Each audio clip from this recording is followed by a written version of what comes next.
Hi friends, welcome to Knowledge Share. Today we will see how you can use MS Graph Toolkit component in SharePoint Framework projects. They have released this toolkit a long time ago, but the implementation in SharePoint Framework is somewhat complicated. You have to do a lot of things. But now they have simplified the process, and today I will show you how you can do this very easily. I hope many of you are aware of Graph Toolkit components. If you are not aware, I provide the links in the description. So basically the Graph Toolkit component is a reusable framework agnostic components, which mean you can use it in any frameworks, and it has built-in authentication providers which makes it to be accessible in other frameworks using providers like MSAL, MSAL2, and you can also use this in Electron app, in SharePoint. So they have different providers for different systems, and there are also many components present in this toolkit, and still there are many to come. So let us see how we can use this toolkit component in SharePoint framework. And before going to the source code and demo, I would like to show you something where in this document, if you see, there are many components available, and for each component they have a detailed description of how you can use this component, what are all the properties available, and what are all the custom CSS attributes you can use so that it can match with your tenant theme or color scheme, and what are all the events that are available, the templates that can be used, and the most important thing is what are all the APIs that are called internally in this component, so that you have to provide a correct access, you have to grant access in your SharePoint admin center, so which I will show you in a couple of minutes.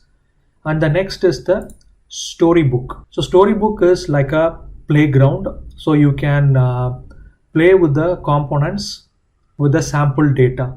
So if you see here, you can see MGT agenda, files, file list, and still there are a lot to come. So you can see how the component renders it, and how the component, how you can change the look and feel.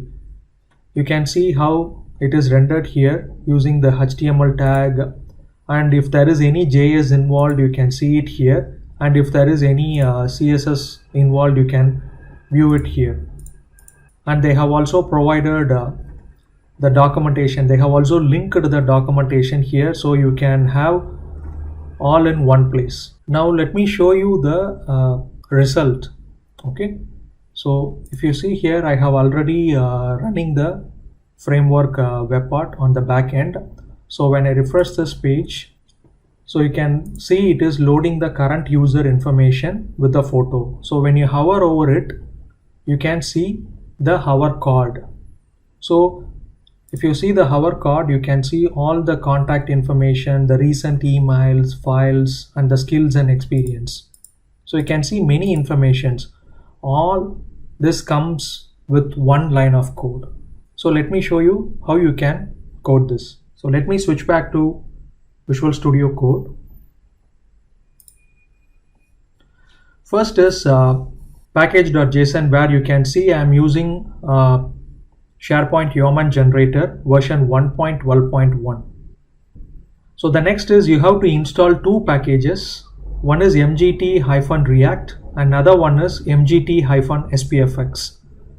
So the components are present in the React, and SPFX is something where the providers are built inside this package. And other than that, those are all default packages installed. And moving on to the web part file. So the first thing you need to do is to import providers from the MGT SPFX package, providers and SharePoint providers, and inside the default class component, create an onInit method, and inside the onInit, if the providers are there, then assign the global provider equal to new SharePoint provider with the current context. So this is to tell the graph component that already the authentication and the authorization are in place. The context will give you all the authentication and the authorization token. So other than that, there is nothing you have to do it in this file. Moving on to the TSX file, import the namespace for the component. Import the component person from mgt-react dist es6 and then spfx. So this is very important. So in order to use the component inside SharePoint framework, you have to import the component from this location.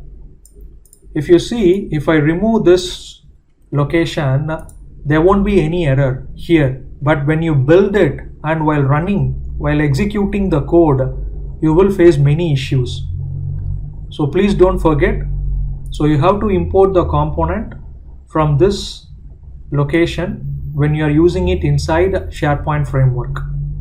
And these are all other properties which I imported from SPFX. So I have added the person component, and the person query, I have added the person query as me, which indicates to load the current logged in profile. And the view type is 3 lines, which will display my name, email address and other subtitle if it has. And I have just chosen the person card interaction as hover, and there are other properties present which you can explore it. So this is the only component I have added here. And the most important thing is, in the package solution, in the web API permission request, as I showed you, each component will be calling its own API from the graph. In order to call that API, you need to make sure the scopes are present and the required permissions are given in the SharePoint framework. So you need to define the scope as a web API permission request inside the package solution.json.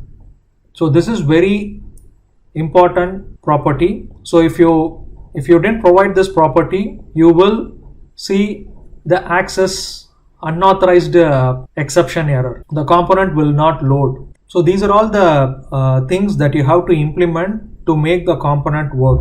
It's very simple. Let me summarize the steps that you have to do it. First is package.json. So try to use the version 1.12.1 SharePoint Yeoman generator and install MGT React and MGT SPFX.